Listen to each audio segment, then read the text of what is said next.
sécurité de l'État de l'époque Moubarak. C'était eux qui gouvernent tout, c'est eux qui choisissent qui sera par exemple le chef d'une université, qui sont les profs qui prennent des promotions et qui ne prend pas. C'était vraiment, ils contrôlaient tout. Il n'y avait pas des élections vraiment, bien sûr les élections législatives ou présidentielles, tout était je pense que le régime Moubarak il a pensé qu'on n'est que des jeunes qui jouent avec Internet, il n'y a pas de problème, ils ne vont rien faire.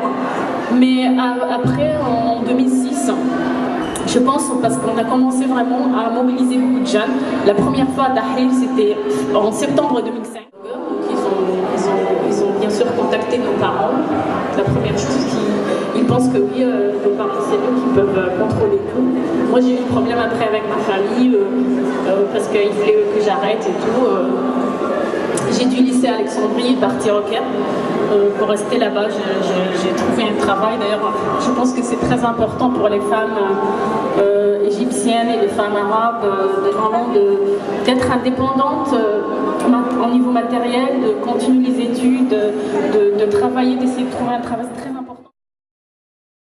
De Moubarak, j'imagine votre joie ces jours-là, mais quelques jours après, lorsque le maréchal Tantawi a pris la succession, et quel a été votre sentiment après?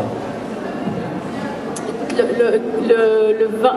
me souviens bien, le 12 février, donc c'était juste quelques heures après que Moubarak il est parti, et on était à la place Tahrir, et on a vu les militaires qui venaient pour retirer tous les tentes, pousser tous les gens. Il était un peu violent quand même.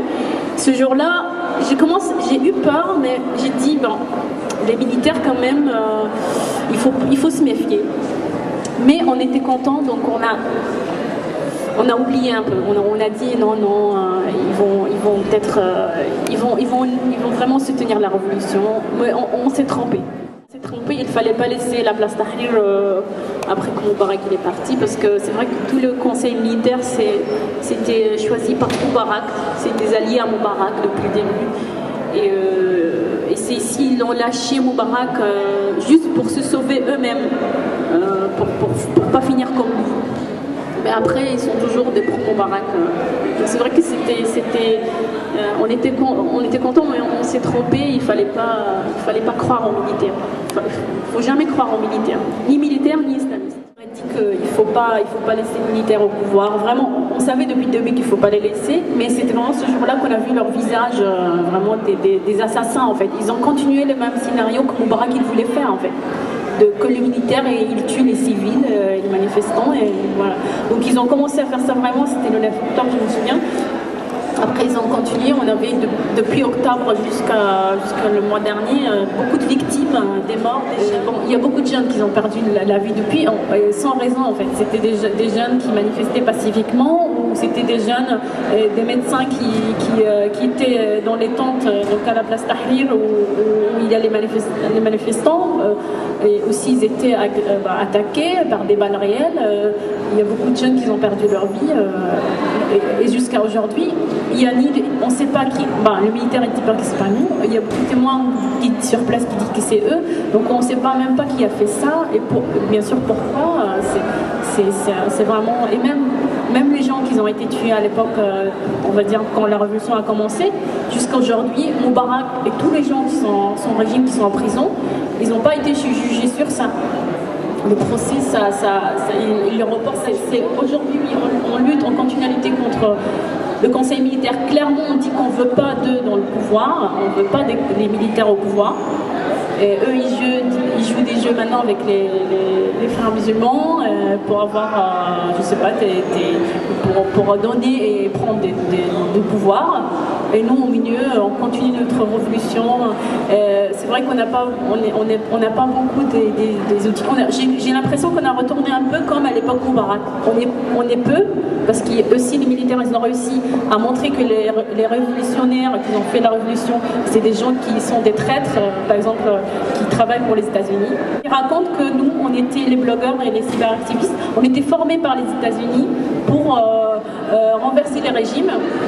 Et puis qu'il y a un autre régime qui vient. Bon, c'est du n'importe quoi. Moi, j'étais invitée aux États-Unis depuis 2006. Et j'ai refusé à chaque fois parce que c'était l'administration Bush, donc à cause de la guerre en Irak. En 2010, j'ai accepté l'invitation parce que c'était Obama.